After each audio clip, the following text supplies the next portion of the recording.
Assalamualaikum warahmatullahi wabarakatuh. Muslimah yang dirahmati Allah, jumpa kembali di Muslimah TV. Di video ini kita akan membahas tentang wanita mandiri dalam Islam. Islam adalah ajaran yang memposisikan perempuan pada tempat yang mulia. Tidak ada dikotomi atau diskriminasi peran antara laki-laki dan perempuan. Bahkan Islam memandang laki-laki dan perempuan seperti halnya yang dinyatakan dalam Al-Quran, yakni sebagai ba'dhukum min ba'd, sebagian kamu dari sebagian yang lain. Hal ini berdasar pada Quran Surat At-Taubah ayat 71. Wal mu'minuna wal mu'minatu ba'duhum awliya'u ba'd, ya'muruna bil ma'rufi wa yanhauna 'anil munkari wa yuqimuna sholata wa yu'tuna zakata wa yuti'una Allaha wa rasulah. Ulaika sayarhamuhumullah. Innallaha azizun hakim, yang artinya dan orang-orang yang beriman, laki-laki dan perempuan, sebagian mereka menjadi penolong bagi sebagian yang lain. Mereka menyuruh atau berbuat yang ma'ruf dan mencegah dari yang mungkar, melaksanakan sholat, menunaikan zakat dan taat kepada Allah dan Rasul-Nya. Mereka akan diberi rahmat oleh Allah. Sungguh Allah Maha Perkasa, Maha Bijaksana. Telah jelas bahwa Islam mengangkat derajat seorang perempuan dan memberinya kebebasan, kehormatan, kemandirian, serta kepribadian yang independen. Kemandirian dan otonomi perempuan dalam tradisi Islam sejak awal terlihat begitu kuat. Ayat di atas juga menunjukkan bahwa semua manusia berasal dari satu keturunan. Karena itu tidak ada alasan untuk melebihkan seseorang atau satu kelompok dari yang lainnya. Termasuk amalan atau nilai ibadah seseorang tidak akan dikurangi hanya karena ia seorang perempuan. Perempuan dan laki-laki memiliki kadar yang sama.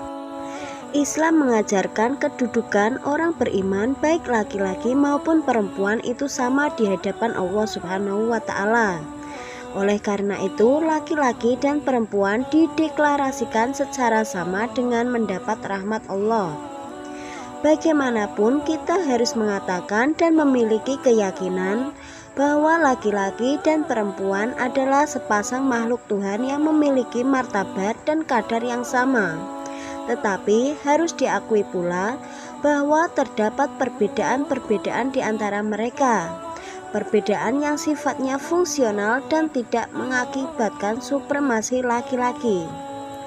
Melalui perbedaan itulah masing-masing memiliki kemandirian yang pada akhirnya bertujuan mengantarkan kepada terciptanya hubungan kesalingan yang harmonis di antara keduanya, sebagai prasyarat bagi terwujudnya masyarakat yang penuh ketentraman dan kesejahteraan bagi semua pihak.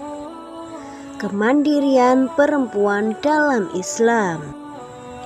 Atas kesamaan tersebut, maka perempuan memiliki kesempatan untuk tampil sebagaimana identitasnya. Salah satunya untuk dapat menjadi manusia yang mandiri. Kemandirian ini bukan berarti menjadikannya lemah atau terus mengalah dengan mengorbankan kepentingannya. Sebagai perempuan yang memiliki hak dan kewajiban yang setara dengan laki-laki. Merujuk pada Al-Quran bahwa ditemukan citra perempuan yang terpuji adalah perempuan yang memiliki kemandirian, memiliki hak berpolitik dan selalu kritis terhadap apa yang dihadapinya. Dalam Al-Quran juga dikisahkan di Quran Surat Al-Qasas ayat 27 bahwa terdapat dua anak perempuan yang bekerja untuk memenuhi kebutuhan ayahnya yang sudah tua. Bahkan dalam Surat An-Naml ayat 29-44 berbicara tentang perempuan yang menjadi penguasa tertinggi negara yang bijaksana dan patuh kepadanya, yakni terbaca dalam kisah Ratu Bilqis sebagai ratu yang telah menduduki tahta negeri Saba. Pada zaman Nabi Muhammad pun, kemandirian perempuan dibuktikan dengan aktivitas istri Rasulullah SAW, dan Rasulullah tidak melarangnya. Dalam bidang perdagangan misalnya, Ibunda Khadijah binti Khuwailid tercatat sebagai perempuan yang sukses. Demikian juga Kilat Umi Bani Anmar yang tercatat sebagai seorang perempuan yang pernah datang pada Rasulullah untuk meminta petunjuk jual beli. Zainab binti Jahsy juga aktif bekerja menyamak kulit binatang dan hasil usahanya itu disedekahkan. Raithah, istri sahabat Rasulullah yang bernama Abdullah ibnu Mas'ud, sangat aktif bekerja karena suami dan anaknya waktu itu tidak dapat memenuhi kebutuhan keluarga. Lalu juga ada Al-Sifa, seorang perempuan yang pandai menulis, ditugaskan oleh Khalifah Umar sebagai petugas yang menangani pasar kota Madinah. Islam tidak membatasi ruang gerak perempuan dalam mengekspresikan sesuatu, apalagi yang menyangkut masalah demi kemaslahatan, manfaat bersama, dan lainnya. Kemandirian perempuan terlihat dari berbagai bidang, baik ekonomi, pendidikan, kesehatan, dan lain sebagainya. Konsep kemandirian. Kemandirian memang bukan perkara mudah, namun banyak cara untuk memupuk sifat mandiri. Salah satunya dengan menggali potensi diri dalam kreativitas, karena pada dasarnya setiap permasalahan memerlukan kemandirian dan cara yang kreatif untuk menyelesaikannya.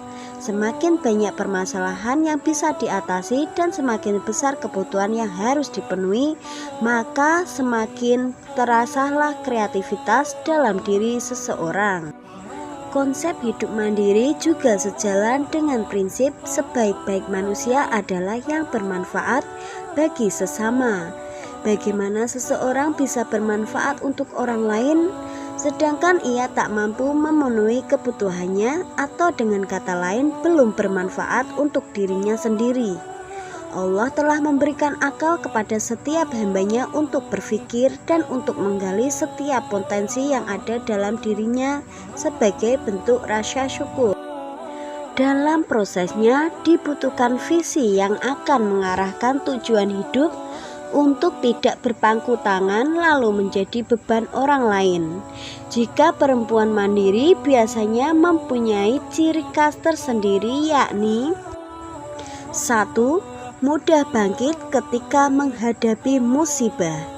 Hal ini sesuai Quran surat Az-Zumar ayat 53 sampai 54. Jangan berputus asa dari rahmat Allah.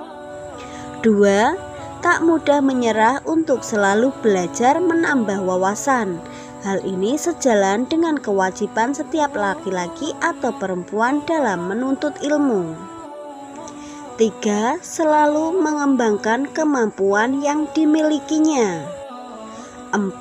Selalu berusaha memberi manfaat pada orang lain, karena sebaik-baik manusia adalah yang memberikan manfaat pada orang lain.